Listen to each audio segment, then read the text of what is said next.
With sister was Aunt Bethany hammering on the door to wake you up. At least he got to visit the rest of the house. The snake suddenly opened its bready eyes. Slowly, very slowly, it raised its head until its eyes were on a level with Harry's. It winked. Harry started. Then he looked quickly around to see if anyone was watching. They weren't. He looked back at the snake and winked too. The snake jerked its head towards Uncle Vernon and Dudley, then raised its eyes to the ceiling.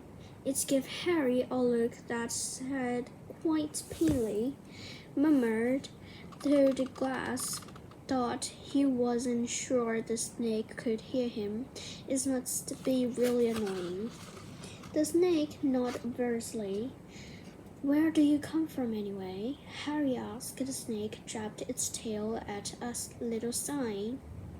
Next to the glass, Harry peered at it. Boa constrictor Basil. Was it nice there? The boa constrictor jabbed its tail at the sign again, and Harry read on. To be specimen was bred in the zoo. Oh, I see. So, you have never been to Brazil. As the snake shook its head, a deafening shout behind. Harry made both of them jump. Dudley, Mr. Dudley, come and look at the snake. You won't believe what it's doing. Dudley came waddling towards them as fast as he could. Out of the way, you, Hero, said, punching Harry in the ribs, caught by surprise. Harry fell hard on the carpet floor. What came next behind so fast? No one saw how it happened. 1 second, Pierce and Dudley were leaning right up close to the glasses. The next, they had leapt back with howls of horror. Harry sat up and gasped. The glass front of the boa constrictor's tank had vanished. The great snake was uncurling itself repeatedly, slithering on the floor. People tore out the reptile house screaming and started running for the exits. As the snake slid swiftly past him, Harry could have sworn a low, hissing voice said, Brazil, here I come. Thanks, amigo. The keeper of the reptile house was in shock, but the glass. He kept saying, where did the glass go? The zoo director himself made Aunt Bethany a cup of strong sweet tea while he apologized over and over again. Pierce and Dudley could only gabber as far as Harry had seen. The snake didn't do anything except snap playfully at their heels and its past. But by the time they were all back in Uncle Vernon's car, Dudley was telling them how it had nearly bitten off his leg. Vipers were swearing it had tried to squeeze him to death. But worst of all, for Harry at last was Pierce, climbing down enough to say Harry was talking to it. Weren't you, Harry? Uncle Vernon waited until Pierce was safely out of the house before starting on Harry. He was so angry he could hardly speak. He managed to go, cupboard, stay.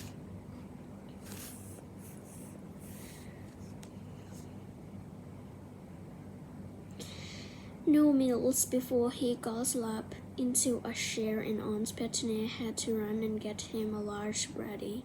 Harry lay in his dark cupboard much later, which he had a watch. He didn't know what time it is, and he couldn't be sure that Dudley was sleeping yet.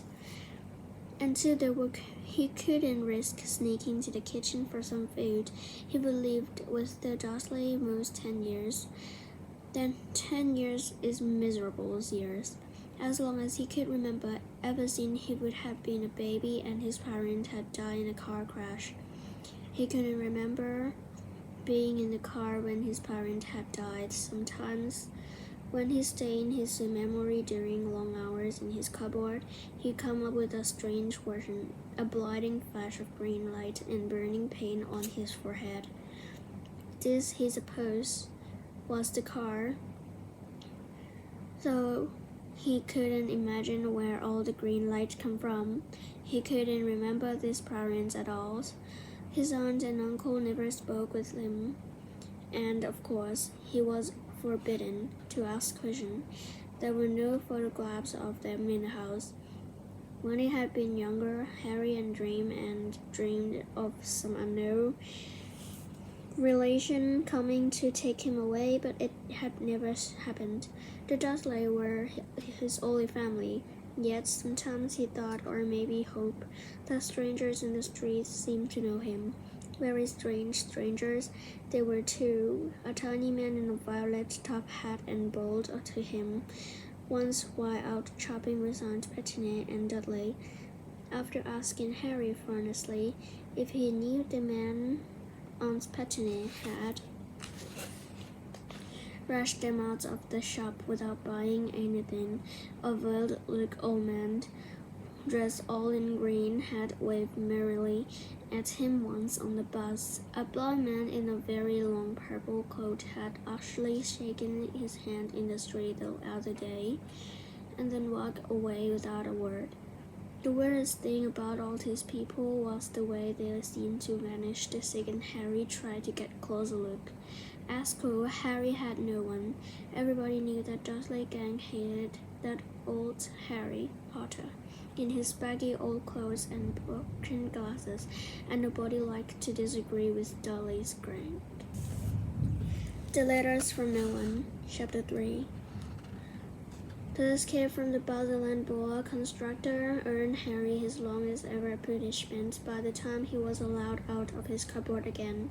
The summer holidays had started, and Dudley had already broken his new scene camera, crashed his remote control aeroplane, and first time on his racing bike knocked down old Mrs. Frigg as she crossed Prevent Drive on her crutches. Harry was glad school was over, but there was no escaping Dudley's gang, who visited the house every single day. Bruce, Dennis, Malcolm, and Gondor were all big and stupid, but as Dudley was the biggest and stupidest of the lot, he was the leader. The rest of them were all quite happy to enjoy in Dudley's favorite sport, Harry hunting. This was why Harry spent as much time as possible out of the house, wandering around and thinking about the end of the holidays, where he could see a tiny ray of hope. When September came, he would be going off a secondary school. And for the first time in his life, he wouldn't be with Dudley. Dudley had a place at Uncle Vern's old school smelling sprays and chocolates. Was going there too. Harry, on the other hand, Dudley thought this was very funny. They stuffed people's head down the toilet first day at Stonewall. He told Harry wants to come upstairs and practice. No thanks, said Harry. The poor toilets never had any as horrible as a head down it. It might be sick. Then he ran before Dudley could work out what he would said. One day in July, Aunt Petunia took Dudley to London to buy his Smelding's uniform, leaving Harry at Mrs. Frigg. Mrs. Frigg wasn't as bad as usual. It turned out she would broke her leg tripping over one of her cats, and she didn't seem quite as fond of them as before. She let Harry watch television and gave him a bit of chocolate cake that tasted as though she would had it for several years. That evening, Dudley paraded around the living room for the family in his brand new uniform. Smelding's boys wore maroon tie-coats, orange knickerbockers, and flat straw hats called bonesters. They also carried Kobe Dick's straw hats called boulders. They also carried Kobe Dicks used for hitting each other while this teacher was looking. This was supposed to be good training for later life.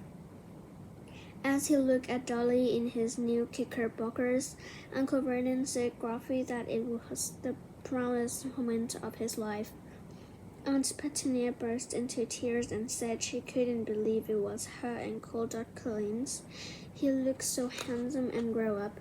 Harry didn't trust him to speak. He thought 2 of his ribs might already have cracked from trying not to laugh. There was a horrible smell in the kitchen next morning. When Harry went in to breakfast, it seemed to be coming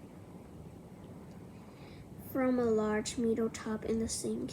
He went to have a look. The tub was full of what looked like dirty rags swimming in grey water. "What's this?" he asked Aunt Petunia. Her lips tightened as they always did if she dared to ask someone. "Your new school uniform," she said. Harry looked in the bowl again. "Oh," he said, "I didn't realize it had to be so wet." "Don't be stupid," snapped Aunt Petunia. "I'm dyeing some of Dudley's old things grey from you. It will look just like everyone else when I finish."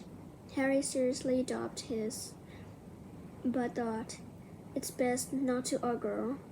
He sat down at the table and tried not to think about how he was going to look on his first day at Stonewall High, like he was wearing bits of old elephant skin.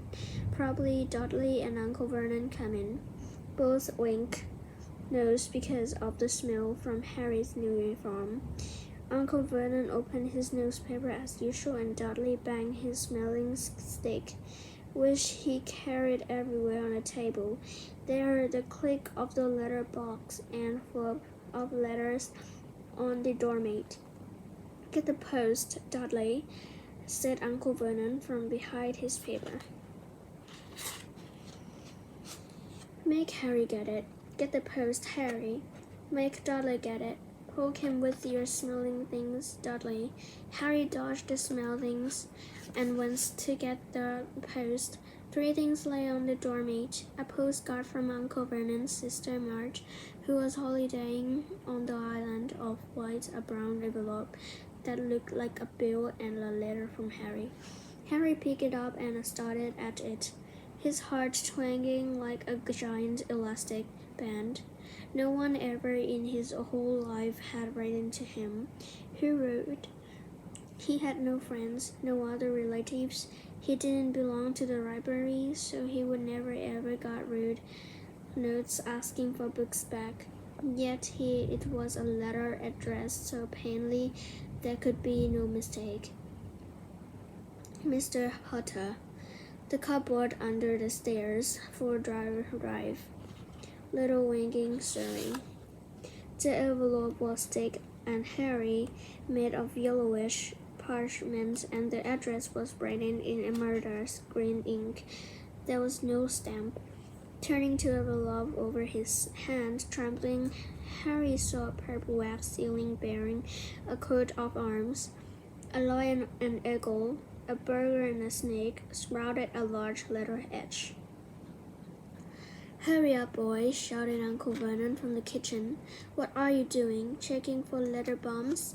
He chuckled at his own joke. Harry went back to the kitchen, still staring at his letter. He handed Uncle Vernon the bill and the postcard, sat down and slowly began to open the yellow envelope. Uncle Vernon ripped open the bill, shot its disgusts, and flipped over the postcard. He informed Aunt Petunia. "Aunt's a funny whelk," Dad said. Dudley suddenly that Harry got something. Harry was on the point of unfolding his letter, which was written on the same heavy parchment as the envelope, when it was jerked sharply out of his hand by Uncle Vernon. "That's mine," said Harry, trying to snatch it back. "Who would be writing to you?" sneered Uncle Vernon. Shaking went from red to green faster than a set of traffic lights, and it didn't stop there. Within seconds, it was the grayish red of old portage. "Papa Petunia," he gasped.